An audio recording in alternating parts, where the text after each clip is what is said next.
My mother-in-law tried to sabotage my wedding, so I sabotaged her reputation instead. I should have seen the red flags when Karen insisted on being involved in every single wedding decision from the moment David proposed. I planned 3 absolutely perfect weddings for my daughters, she'd say with pride, conveniently forgetting that 2 of those marriages ended in messy, expensive divorces within 3 years. The third daughter was already seeing a marriage counselor 6 months in, but David assured me she meant well, and I desperately wanted to start our marriage on good terms with his family. Looking back, the warning signs were there from our very first meeting. Karen had sized me up like competition, not a future daughter-in-law. She'd made comments about how David's previous girlfriends had been more involved in family traditions, and how she hoped I wouldn't be one of those modern brides who thinks they know everything. I'd brushed it off as mother-in-law anxiety, but I should have paid attention. The sabotage started small and seemingly innocent, which is what made it so insidious. She accidentally gave the florist the wrong color scheme, hot pink instead of the soft blush pink I'd specifically chosen after weeks of deliberation. When I called to correct it, the florist sounded genuinely confused. Mrs. Mitchell was very specific about the hot pink roses and carnations. She said the bride had changed her mind overnight and wanted something much more vibrant that would really pop in the wedding photos. I spent 45 minutes on the phone with the florist, explaining that I'd never requested hot pink anything. The florist was mortified. She seemed so confident and knew all the details of your order. She even mentioned that you were worried the blush would look washed out in photos. I fixed it immediately, spending an extra hour on the phone ensuring they understood the correct colors and confirming my identity with the password I'd set up specifically to prevent mix-ups. But when I confronted Karen about the mix-up later that day, she played completely innocent. "Oh, honey, I could have sworn you mentioned hot pink during our lunch last week. I thought you wanted something that would really stand out and look dramatic for the pictures. I was just trying to help make your vision come to life." The gaslighting was immediate and effective. For a moment, I actually wondered if I had mentioned hot pink somewhere along the way. Then came the caterer incident, which was far more elaborate and expensive. She told them I was vegetarian, which I'm definitely not. I love a good steak and had specifically requested beef tenderloin as one of the main course options. The entire menu got changed without my knowledge to quinoa salads, elaborate tofu steaks, and some kind of weird chickpea pasta dish that cost twice as much as the original menu. When I called the caterer in complete panic, they were sympathetic but firm. "Mrs. Mitchell called yesterday morning," the head chef explained. "She mentioned you'd gotten very health-conscious lately after reading some documentary about factory farming, and that you would be absolutely mortified if there was any meat at your wedding. She said you were too embarrassed to mention it yourself because you'd already discussed the beef option, but that you'd been crying about it all week." The story was so detailed and believable that even I almost believed it for a second. Karen had even mentioned specific documentary titles and health statistics, but I knew I'd never said any of that. It took 3 phone calls and a deposit to change everything back to the original menu. When I confronted Karen about this one, she doubled down. "Jessica, honey, I could have sworn David mentioned you'd been talking about going vegetarian. Maybe I misunderstood, but I was just trying to be supportive of your new lifestyle choices." She managed to make me feel like I was the crazy one for being upset about my wedding menu being changed without permission. By the 3rd mistake, I knew this wasn't accidental anymore. She'd given the DJ a completely different playlist, her favorite country songs instead of our carefully curated mix of pop, rock, and romantic ballads that David and I had spent weeks putting together. Songs that held special meaning for us, tracks from our first date, our relationship milestones. Dancing Queen and Mr. Brightside were replaced with Friends in Low Places and Achy Breaky Heart. The DJ called me completely bewildered. "Mrs. Mitchell said you'd had a change of heart about the music and wanted something more traditional and family-friendly. She mentioned that your grandmother was very religious and would be offended by some of the modern songs. My grandmother had been dead for 5 years, and she'd loved dancing to pop music." "Mom, what the hell is going on?" David finally confronted her after this 3rd incident. "This is getting ridiculous. Jessica's stressed enough without vendors getting wrong information." Karen immediately burst into crocodile tears, her voice quivering with practiced emotion. "I'm just trying to help make it special for you both. I know how stressful wedding planning can be for young women these days. Your sisters let me plan their weddings completely, and they turned out absolutely beautiful. I thought maybe I could take some pressure off Jessica by handling a few small details." She painted herself as the helpful mother-in-law, and me as the stressed-out bridezilla who couldn't handle planning her own wedding. David felt guilty seeing his mother cry and asked me to give her one final chance to help with the wedding. Against every instinct screaming in my head, I agreed, but I wasn't going to be completely stupid about it anymore. I secretly hired a professional wedding coordinator, Emma, someone with stellar reviews and experience dealing with difficult family members. I told David the coordinator was a surprise gift from my maid of honor, Sarah, who was worried about me being stressed and wanted to make sure everything went smoothly. Emma was a godsend. She immediately set up password protections with all vendors and established herself as the only authorized point of contact besides me. "I've seen this before," she told me quietly. Some family members get carried away and start making unauthorized changes. We'll make sure it doesn't happen again. But Karen wasn't done. 3 days before the wedding, she struck again with her biggest and most audacious sabotage attempt yet. She somehow bypassed Emma's protections and called the venue directly, claiming to be my mother and saying we needed to move the entire ceremony inside because I was having severe anxiety attacks about the weather ruining everything. There wasn't a single cloud in the forecast. It was supposed to be a perfect 75-degree day with light breeze.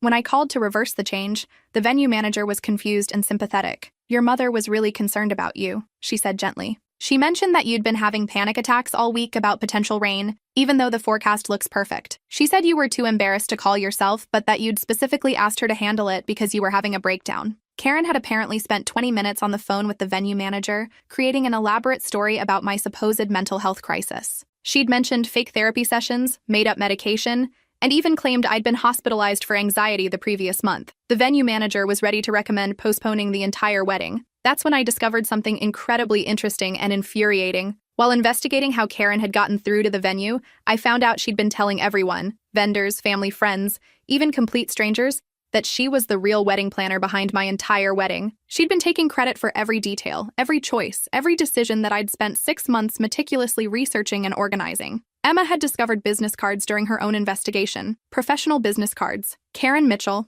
premier wedding consultant, creating dream celebrations for over 20 years. She was literally using my wedding as her business portfolio, telling people she was a professional event planner. But it got worse. Karen had been showing these cards around town, at the grocery store, at her book club, at church. She'd been telling people that she'd started a wedding planning business, and that my wedding was going to be her big debut as a professional planner. She'd even posted on Facebook about her new venture and how excited she was to showcase her talents. The night before my wedding, I couldn't sleep. David was staying at his best man's house for the traditional separation, so I was alone in our apartment. Around midnight, I went downstairs for some water and heard Karen's voice coming from the living room. She was on the phone with someone, probably one of her church friends. "Yes, it's going to be absolutely gorgeous tomorrow," she was saying in her most prideful voice. I planned every single detail myself, from the flowers to the music to the menu. The poor bride was so completely overwhelmed with everything. You know how these young girls get, that I basically had to take over the entire process. She just couldn't handle the pressure. I stood frozen in the hallway, listening to her take credit for months of my work while simultaneously painting me as incompetent. "Oh, and I'm thinking of making this into a real business," she continued excitedly. "I've gotten so many compliments on the events I've organized for the family over the years. This wedding will be absolutely perfect for my portfolio. I'm thinking of charging maybe $5,000 for full wedding planning services. That seems reasonable for someone with my experience." She spent another 10 minutes detailing all the challenges she'd had to overcome because of my supposed incompetence and how she'd saved the wedding with her expertise. I'd had enough of her lies, manipulation, and credit stealing. This wasn't just about wedding sabotage anymore. This was about her building a fraudulent business on my work. I spent that entire night preparing my revenge. I documented every sabotage attempt, every lie, every manipulation. I gathered screenshots of her Facebook posts about her business, photos of her business cards, and recordings of her phone conversations. By morning, I was ready to completely destroy her fake reputation. First, I called every single vendor and explained the real situation. I had Emma conference in to verify my identity and authority. I showed them documentation of every change Karen had made, every lie she'd told, every time she'd impersonated me or claimed to be the wedding planner. The florist was absolutely horrified. She said she was your official wedding planner and that you were too anxious to make your own decisions. She knew so many details about your order that we had no reason to doubt her. "We're so sorry." The caterer was furious. "She spent an hour on the phone with us, talking about your supposed dietary restrictions, and even mentioned fake medical conditions. We completely restructured our prep based on her lies." The DJ was embarrassed. "She seemed so knowledgeable about music and weddings. She told us she'd been planning events for 20 years and that you'd hired her because you were too overwhelmed to handle it yourself." I asked each vendor to play along with my plan for exposing her the next day. They were all eager to help after learning how they'd been manipulated and lied to. Then I created a group chat with David's 3 sisters, his brother, and his 2 best friends. I sent them screenshots of Karen's business cards, audio recordings of her phone calls taking full credit for my wedding planning, and copies of her Facebook posts about her new business venture. The response was immediate and explosive. His sister Michelle responded within minutes. "Oh my God, she did the exact same thing with my baby shower last year. She told everyone she planned the whole thing and even charged my neighbor $200 for planning advice that consisted of forwarding Pinterest links." His sister Sarah chimed in. "She's been using photos from my wedding on her Facebook for 2 years, claiming she was the planner. She even created fake testimonials from people saying how amazing her work was. I thought it was weird but didn't want to cause family drama." His brother Mike added, She charged my girlfriend's mom $300 for event coordination for their 25th anniversary party. Mom literally just showed up the day of, took some photos, and acted like she'd organized everything. His oldest sister, Amanda, who rarely got involved in family drama, sent a long message. This explains so much. She's been telling people at work that she has a side business planning events. She even tried to get my boss to hire her for the company Christmas party. I was mortified because I knew she had no experience. Turns out Karen had been pulling this elaborate scam for years, taking credit for other people's events, using their photos as her portfolio, even charging her friends and neighbors for planning services that consisted entirely of stealing other people's ideas and claiming them as her own work. The family group chat exploded with more revelations. David's cousin mentioned that Karen had charged her neighbor for decorating advice, and then just copied ideas from Pinterest. His aunt revealed that Karen had been taking credit for family reunion planning that the aunt had actually done. Even David's father chimed in, admitting he'd been suspicious when Karen suddenly started talking about having a business. I spent hours that night coordinating with Emma and the family to plan the perfect exposure. We set up multiple cameras, arranged for key family members to be present, and even contacted some of the people Karen had scammed to see if they wanted to be involved. The morning of my wedding, I put my carefully orchestrated plan into action. I arrived early to the venue with Emma. The venue was a beautiful garden space that I'd chosen specifically for its outdoor ceremony area, an elegant reception hall. Karen was already there at 7 a.m. wearing a dress that was way too formal and attention-grabbing for a mother of the groom, clearly trying to upstage me on my own wedding day. She was directing vendors around like she owned the place, acting like she was the professional in charge of everything. I watched her instruct the florists on placement, tell the caterers where to set up, and even attempt to give the photographer directions about angles and lighting. "Karen," I called out sweetly as I approached her, my phone already recording discreetly. "Could you come here for a moment? I want to talk to you about something important." She strutted over confidently, beaming with self-satisfaction. "Everything looks absolutely perfect, doesn't it, dear? I'm so glad you finally let me take proper control of the planning. I knew it would all come together beautifully once someone with real experience took over the situation." "Actually," I said, pulling out my phone with a practiced smile, "I wanted to thank you publicly for all your help with my wedding planning. I thought everyone should know exactly what you've done." I opened the live stream I'd set up the night before, connected to my Instagram, Facebook, and the private group chat with David's family. Within seconds, 50 people were watching, and notifications showed the number climbing rapidly. "Everyone, I want you to meet Karen, David's mother," I announced cheerfully to the camera, making sure to get her full face in the frame. "She's been such a huge help with my wedding planning process over the past few months." Karen preened and primped for the camera, adjusting her hair and putting on her biggest smile. She was clearly thrilled to be on camera, not realizing what was about to hit her. In fact, she's been so incredibly helpful that she actually started her own professional wedding planning business using my wedding as her portfolio piece. "Isn't that right, Karen?" Her face went from glowing pride to confused concern in about 3 seconds. I pulled out her business cards and held them up to the camera. "Karen Mitchell, premier wedding consultant, creating dream celebrations for over 20 years. She's been telling everyone that she planned my entire wedding from start to finish.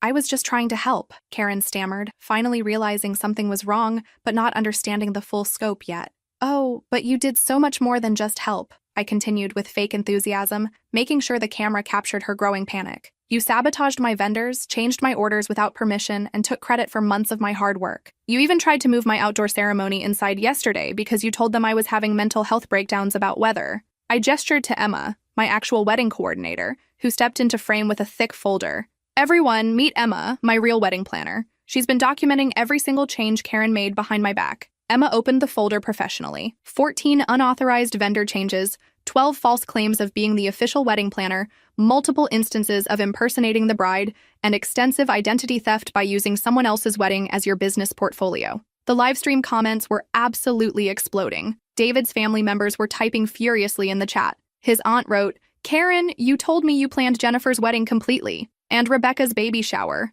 added his cousin. "You charged my friend money for that." His sister Michelle had joined the live stream and was commenting in real time, "She's been scamming people for years. I have proof." Karen tried to grab my phone out of my hands. "Turn that off right now. This is completely inappropriate. You're ruining everything." "Actually, no," I said, stepping back smoothly, while Emma moved to block Karen's approach. "See, everyone? Karen has been running an elaborate scam for years, taking credit for other people's events, using their photos without permission, and charging friends and family members for planning services she never actually provided." I nodded to Emma, who began posting screenshots in the group chat faster than Karen could keep up. Bank records showing Karen had charged her neighbor $500 to plan her daughter's graduation party, an event the neighbor had actually planned entirely herself. Photos from David's sister's wedding that Karen had been using on social media as examples of her work, even fake testimonials she'd written for herself under different names. The best part, I continued to the rapidly growing audience, now over 150 viewers, is that Karen told everyone I was too overwhelmed and anxious to plan my own wedding, that I was having constant breakdowns and needed her to take over because I was too incompetent to handle it myself. Karen's face went from pale to bright red with embarrassment and rage. "Stop this right now, you ungrateful little bitch. I don't deserve this." "Careful, Karen." David's voice came from behind her. He'd been watching the live stream from the groom's suite and had come running with his groomsmen. "You're on camera, and about 200 people are watching you right now." He walked over and put his arm protectively around me, his face grim with disappointment. "Mom, is everything Jessica's saying true? Have you been lying about planning her wedding?" Karen looked around desperately. Vendors were openly staring and whispering. Wedding guests who'd arrived early were pulling out their phones to record. The photographer I'd hired was discreetly capturing everything for posterity. Even some of David's groomsmen were filming with their phones. "It's not what it looks like," she said weakly, her voice barely a whisper. "I was just trying to help make everything perfect for you both. I never meant for it to get this complicated." "Really?" I asked with mock concern, turning back to the camera. "Because I have audio recordings of you telling people you planned every detail of my wedding. I have documentation of every single sabotage attempt. And I have testimony from your own family members about all the other events you've stolen credit for over the years." David's sister Michelle had actually driven over during the live stream with her husband and 2 other family members. She marched up with her phone in hand, absolutely furious. "Mom, you charged my friend Jessica $300 to coordinate her anniversary party. Jessica planned that entire party herself. You literally just showed up, took pictures, and acted like you'd organized everything. And you've been using photos from my wedding on your Facebook for 2 years, Sarah added, arriving with her husband and teenage kids in tow. "Telling people you were the professional planner who designed everything. My friends have been asking me for your contact information. She charged my neighbor's mom for party planning advice," Mike chimed in. "All she did was forward Pinterest links and show up to take photos." The crowd was growing by the minute. David's extended family, my family members who'd arrived early, even some of our friends were gathering around to watch the confrontation. Karen looked around at the circle of her own family members, all holding phones with evidence of her years of scams and lies. "I just wanted to help," she whispered pathetically, tears starting to form. "I just wanted to be useful and appreciated." "No," I said firmly, looking directly into the camera while addressing her. "You wanted attention and credit for other people's hard work. You wanted to feel important by stealing their accomplishments and charging money for services you never provided. You wanted to build a business on lies and other people's creativity." I turned back to address my livestream audience directly, which had grown to over 300 viewers. "So, just to be absolutely clear, everyone, Karen Mitchell is not a wedding planner. She's not an event coordinator. She has no training, no experience, and no qualifications. She's someone who lies about other people's work and tries to profit from their efforts while sabotaging them behind their backs." The comments were pouring in faster than I could read them. People were tagging their friends, sharing the stream, and even local business owners were chiming in to warn others. Someone had identified her business cards and was posting warnings in local Facebook groups. "And now," I announced with a bright smile, "Karen is going to sit quietly in the very back row while I marry her son. If she causes any disruption whatsoever, security will escort her out of the venue immediately." I gestured to the 2 professional security guards I'd hired specifically for this possibility. They stepped forward and nodded at Karen. Karen opened her mouth to protest, but David cut her off sharply. "Mom, sit down. Don't say another word. We'll discuss this after the honeymoon. But right now, you need to be quiet and let Jessica have her day. You've done enough damage." David's father had arrived and was staring at his wife in shock and disappointment. "Karen, how could you do this? How could you lie to all these people?" She had absolutely no choice. With the entire family watching and recording, dozens of strangers witnessing her humiliation, and security guards ready to remove her, she shuffled to the back row and sat in complete silence. The wedding proceeded absolutely perfectly. Every detail I'd planned and agonized over for months went off without a single hitch. The flowers were the exact blush pink I'd chosen. The menu included all our favorite dishes. The DJ played our carefully curated playlist, including our first dance song and all the meaningful tracks we'd selected together. David and I exchanged the vows we'd written ourselves, promising to support each other's dreams and always be honest with each other. The irony wasn't lost on anyone present. During the reception, I made one final announcement that I'd been planning all week. "I want to thank everyone who helped make this day absolutely perfect," I said into the microphone, my voice carrying across the beautifully decorated reception hall. My real wedding planner, Emma, who saved the day multiple times and protected my vision. My amazing vendors, who dealt with someone pretending to be in charge with such professionalism and grace. and my new family, who supported me completely when they learned the truth about what had been happening. I paused and looked directly at Karen, sitting alone at the family table while everyone else mingled and celebrated. Marriage is about trust, honesty, respect, and supporting each other's dreams and accomplishments. I'm grateful to be joining a family that truly values those things, even when it means confronting difficult truths. The applause was absolutely thunderous.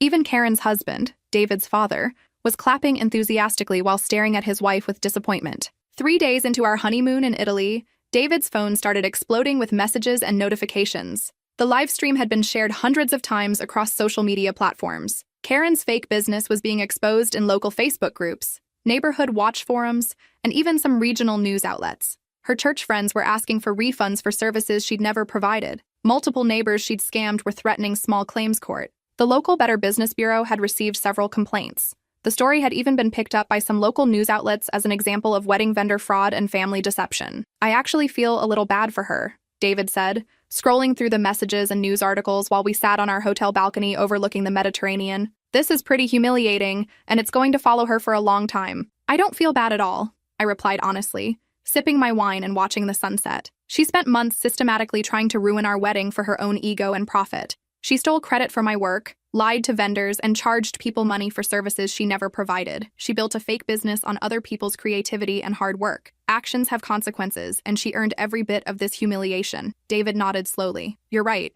I guess I just never realized how extensive the lying had become. Mom's always been difficult, but this was way beyond normal family drama. When we returned from our honeymoon 2 weeks later, Karen had completely retreated from all social media. Her Facebook account was deactivated. Her fake business cards were gone. She'd stopped attending social events where she might face questions about her supposed planning services. Several of David's relatives mentioned that she'd been unusually quiet at family gatherings, barely speaking unless directly addressed. His aunt told us that Karen had tried to attend their church group meeting, but left early when people started asking uncomfortable questions about her business. David's father pulled me aside privately at our first family dinner back home. Thank you for exposing her, he said quietly, looking genuinely relieved but also embarrassed. I knew she was taking credit for things that weren't hers, but I had no idea how extensive the lying and scamming had become. She needed to be stopped before she really hurt someone financially or destroyed more relationships. He admitted that he'd been getting suspicious when Karen suddenly started talking about having a business, but could never provide specifics about her training or experience.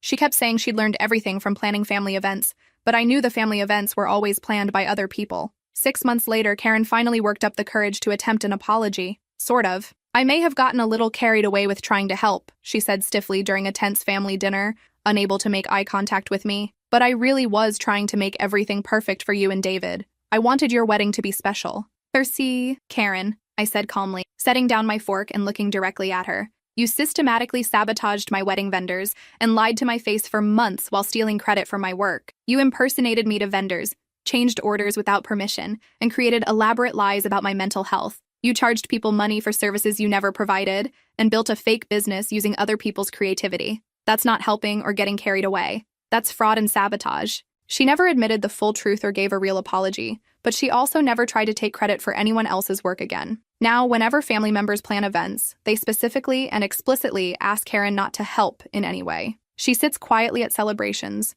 no longer trying to direct vendors or control any aspect of the planning. The family has instituted a no Karen involvement policy for all events. Last month, David's youngest sister got engaged, and the family was buzzing with excitement about wedding planning. At the engagement party, someone jokingly asked Karen if she'd be planning this wedding too. The entire room went completely silent. You could have heard a pin drop. Even conversations at other tables stopped. Karen looked directly at me across the room, then slowly shook her head. No, she said quietly, her voice barely audible. I think she can handle it perfectly well herself. I'm sure it will be beautiful. It was the closest thing to an acknowledgement of wrongdoing I'd ever get from her. David and I have been married 2 years now. Our wedding photos, the real ones, planned entirely by me and executed by my actual vendors, hang prominently in our living room. Sometimes when Karen visits, I catch her staring at them with what might be regret.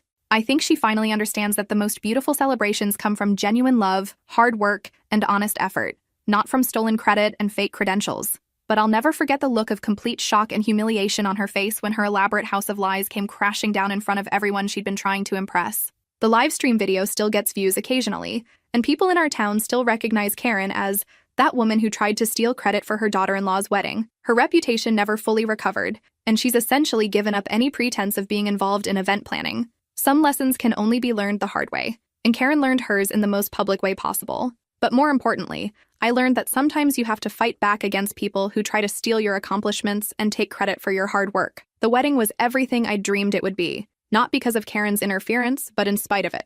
And our marriage has been stronger because we started it with honesty and by standing up for what was right. Sometimes the best revenge really is just telling the truth.